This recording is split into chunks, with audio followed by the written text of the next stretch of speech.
All right, what is up, everybody? Welcome back to, now this is the second part of the Neon. We're doing the alignment in this video, and we're gonna be taking a look at the fitment. So yeah, I hope you guys enjoyed the first part, and here's the second part. Sorry it's a bit late, but you know, I had Christmas and everything like that, so I'm just getting ready to get back into it. So yeah, let's go ahead and let's start the rest of this video. Let's go. Well, that doesn't look too bad. So I'm gonna go ahead and whip this strap bar on, which I'm pretty excited for because it looks pretty cool. All right, let's get to this.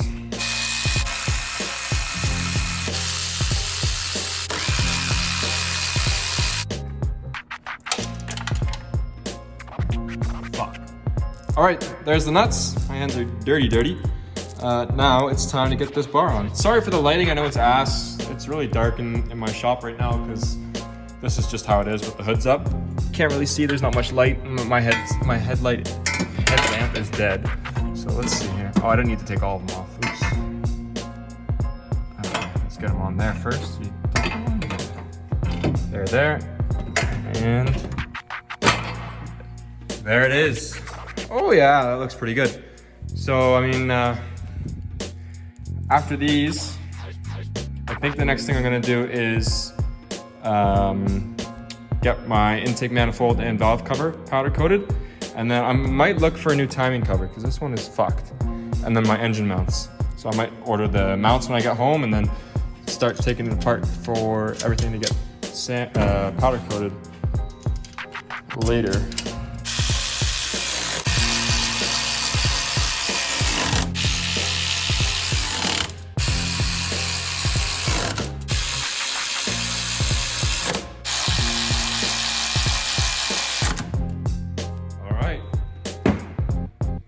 So that's pretty much it there for that. I'm gonna come back tomorrow and we'll do the alignment.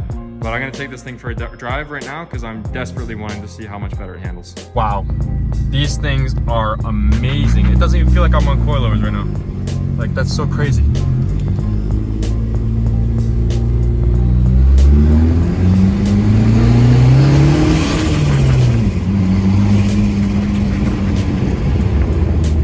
That's so crazy. It just feels like I'm on normal suspension. I mean, some bumps are harder than others, but compared to the race lands, these feel like I'm floating. Like, it's crazy. There's some really... I still got something rubbing on the passenger side, but that's been like that. I gotta figure out what that is. I think it's the brakes. So I actually just found an issue here. Do you see that? This little line here for the turbo feed is leaking coolant. So I'm gonna address that tomorrow because right now it's under pressure. So yeah, but I'm glad I figured out what that burning smell was. So perfect. All right, well, let's jump to tomorrow when we do the alignment. All right, and we're back.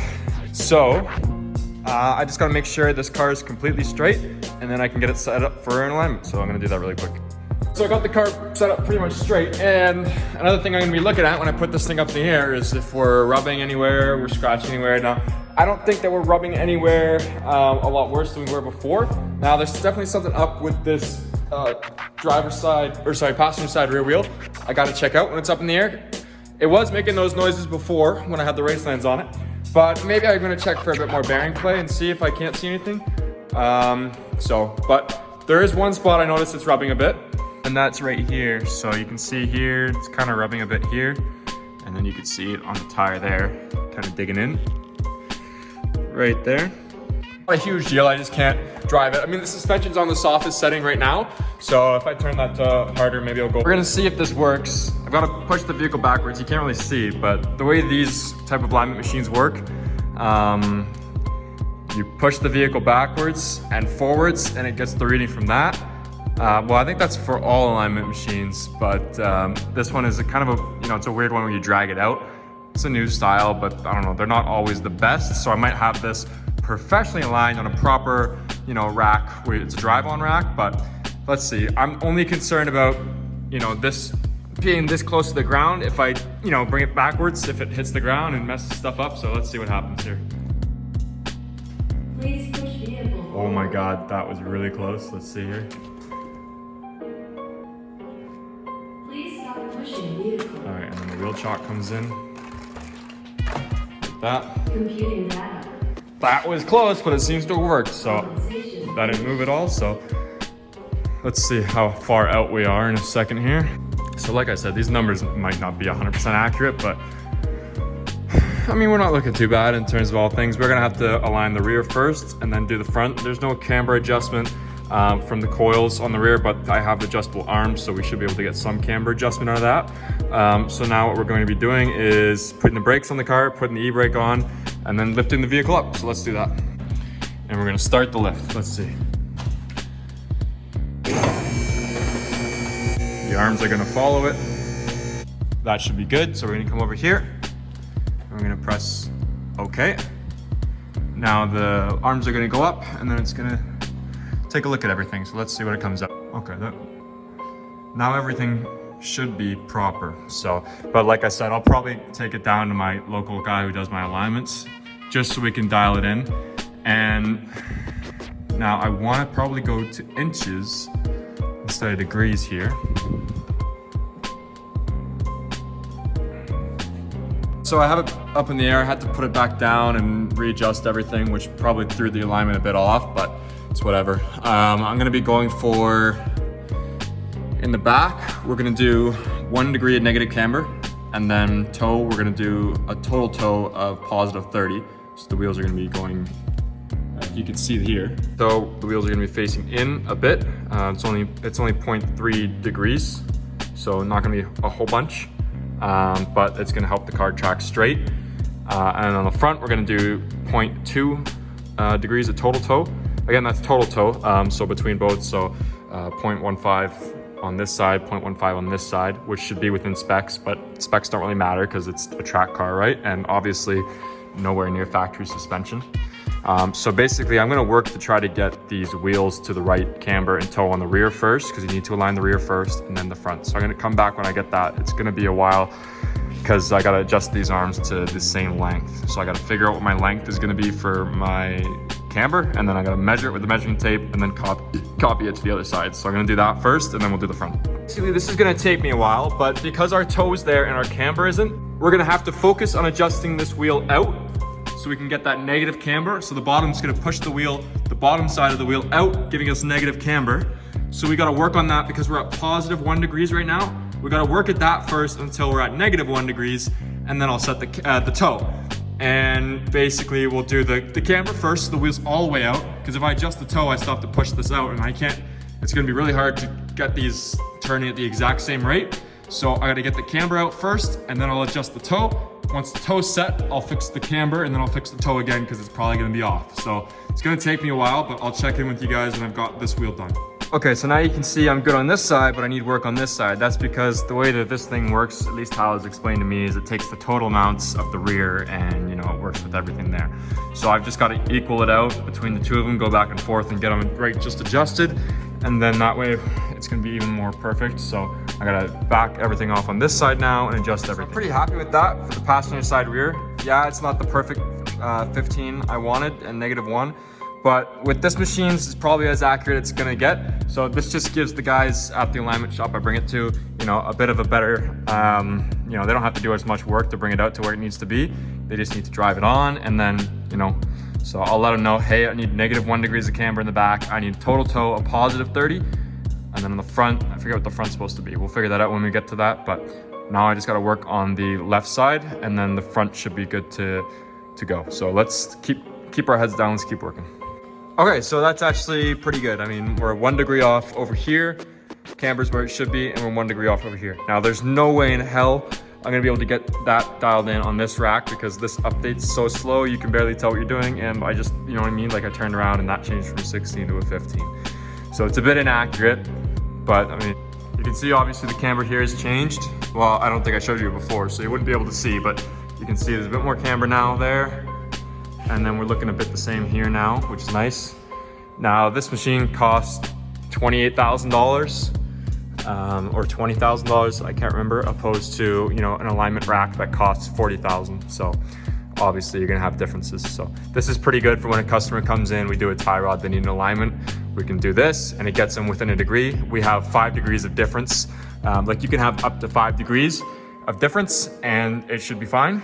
It's just on my car, I would like to have it completely accurate so when I take it to the track, I know what I'm doing. And honestly, I could go to the track on this, but just because of the way these work and, you know, the suspension settles and everything like that. I wouldn't use this for the track if I'm trying to get super accurate. I would just take it to someone with the proper rack, but these racks are plenty fine for just, you know, tie rods and stuff like that. I'm just doing the front. I have the car lowered so I can adjust the camber on the BCs, and there's no way in hell that this is -4 degrees of camber. I checked with the level on my phone. Yeah, I know that's not the best, but the left and the right side are pretty much equal in terms. They have about -1 degree of camber, which is, I mean, kind of what we're looking for, -0.75, but 0.75. But so I'm gonna try to adjust the toe. You can see these bottom ones change because I lowered the vehicle. So we're gonna put it back up to the same height. We're gonna adjust the toe on the. We're just gonna do the toe on the front, and then we're gonna call that good until we can get a proper alignment. So I'm gonna do that quick. I know it doesn't really look that way from the machine, but I don't really trust that right now. So I'm gonna pull everything off, and I'm gonna see if there's any, that sound I was hearing yesterday, I'm gonna see if I can hear that sound with it on the lift or what, and then I'm gonna take it for a drive and see how it drives. 100% I'm gonna need to bring it to that alignment shop anyways, so no worries. I mean, this is free.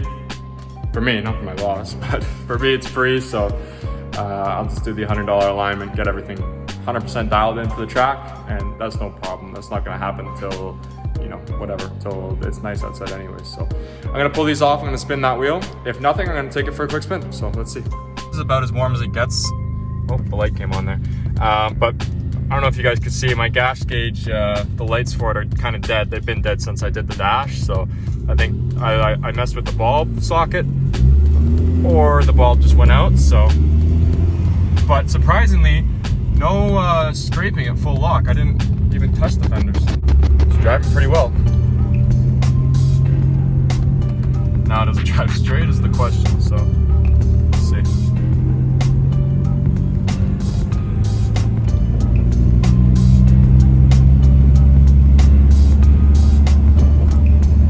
It wants to go a bit to the right, but this is also kind of a bit of a banked area, so that's not surprising. No scrapes, nothing. I don't hear anything. Other than the rear end's a bit clunky, but not really clunky, I don't know. There's no sound deadening, so it's hard to tell. Oh, it drives pretty straight actually. I mean, like I said, it'll need a proper alignment.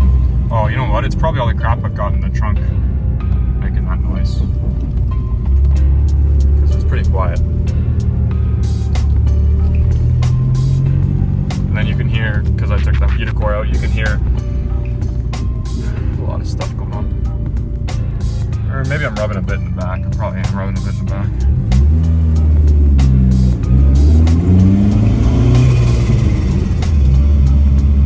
It got really low. I'm gonna have to raise the driver's side back. It tucked a lot. I'll show you guys. But it did tuck quite a bit.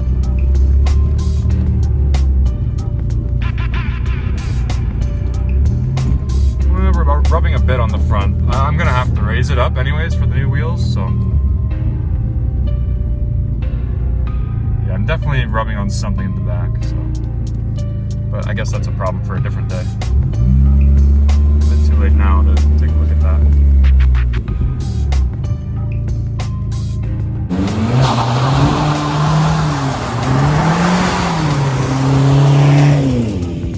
All right, and thanks everyone for watching. I really hope you guys enjoyed that video.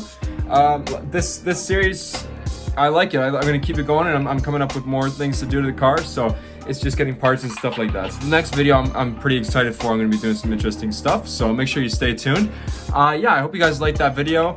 I know this one might not have been the most interesting with the alignment and everything like that, but I think it's kind of cool to see exactly what goes into it, so it's pretty neat. If you've never done an alignment before, that's kind of what it's like, except for you might be able to do it on a bit of an easier and a bigger scale with the proper drive on lift, but it's pretty cool at the same time. Hope you guys liked that clip at the end of me trying to do a little bit of a burnout in the Neon. Yeah, my back wheels wouldn't stay still, and it was a bit too wet, so didn't get the best traction going there, but only better things to come. We'll keep going. Yeah, but I wasn't really going all out there. I didn't want to blow the car up before I even got driving on the track. So, but like I said, hope you guys enjoyed this video. Like it if you liked the video, dislike it if you hated it. Make sure to comment and subscribe, and let me know. Anyways, thanks guys, and I'll catch you later.